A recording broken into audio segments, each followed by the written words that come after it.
There is a science of getting rich, and it is an exact science like algebra or arithmetic. There are certain laws which govern the process of acquiring riches. If these laws are learned and obeyed by any man, he will get rich with mathematical certainty. The ownership of money and property comes a certain way. Those who do things in this certain way, whether on purpose or accidentally, get rich, while those who do not do things in this certain way, no matter how hard they work or how able they are, remain poor. It is a natural law that like causes always produce like effects, and therefore any man or woman who learns to do things in this certain way will infallibly get rich. That the above statement is true is shown by the following facts. Getting rich is not a matter of environment, for if it were, all the people in certain neighborhoods would be. The people of one city would be all rich, while those of other towns would all be poor. Or the inhabitants of one state would roll in wealth, while those of an adjoining state would be in poverty. But everywhere we see it in the same environment, and often engaged in the same vocations.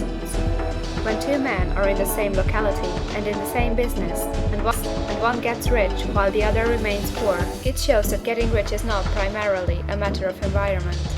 Some environments may be more favorable than others, but when two men in the same business are in the same neighborhood, and one while the other fails, it indicates that getting rich is a result of doing things in a certain way.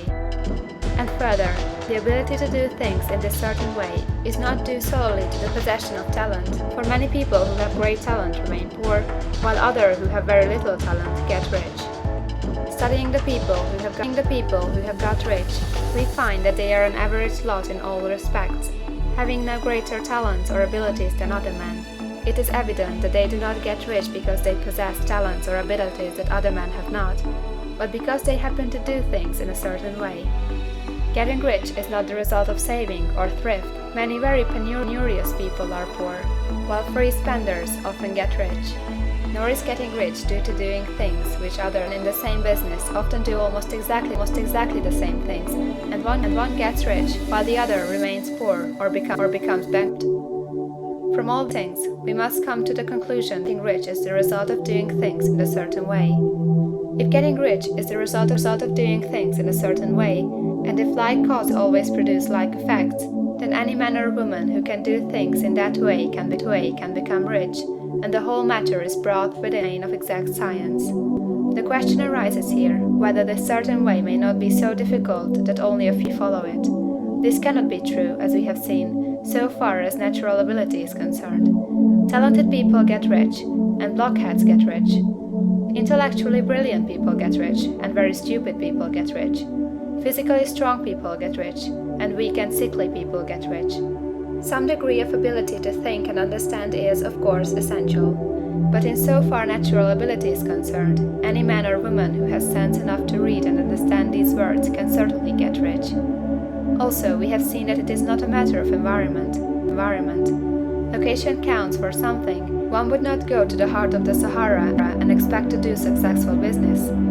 Getting rich involves the necessity of dealing with men, and if these people are inclined to deal in the way you want to deal, so much the better. But that is about as far as environment goes. If anybody else in your town can get rich, so can you. And if anybody else in your state can get rich, so can you. Again, it is not a matter of choosing some particular business or profession. People get rich in every business and in every profession, while their next-door neighbors on the same vocation remain in poverty. It is true that you will do best in a business which you like and which is congenial to you. If you have certain talents which are well developed, you will do best in a business which calls for the exercise of those talents. Also, you will do best in a business which is suited to your locality. An ice cream parlor would do better in a warm climate than in Greenland, and a salmon fishery would succeed better in the Northwest than in Florida, where there are no salmon. But, aside from these general limitations, getting rich is not dependent upon your engaging in some particular business, but upon your learning to do things in a certain way. If you are now in business and everybody else in your locality is getting rich in the same business while you are not getting rich, it is because you are not doing things in the same way that the other person is doing them. No one is prevented from getting rich by lack of capital. True, as you get capital, the increase becomes more easy and rapid, but one who has capital is already rich, and does not need to consider how to become so. No matter how poor you may be, if you begin to do things in a certain way, you will begin to get rich, and you will begin to have capital. The getting of capital is a part of the process of getting rich, and it is a part of the result which invariably follows the doing of things in a certain way. You may be the poorest man on the continent, and be deeply in debt. You may have neither friends, influence, nor resources, but if you begin to do things in this way, you must infallibly begin to get rich, for like causes must produce like effects. If you have no capital, you can get capital. If you are in the wrong business, you can get into the right business. If you are in the wrong location, you can go to the right location, and you can do so by beginning in your present business and in your present location to do things in a certain way which causes success.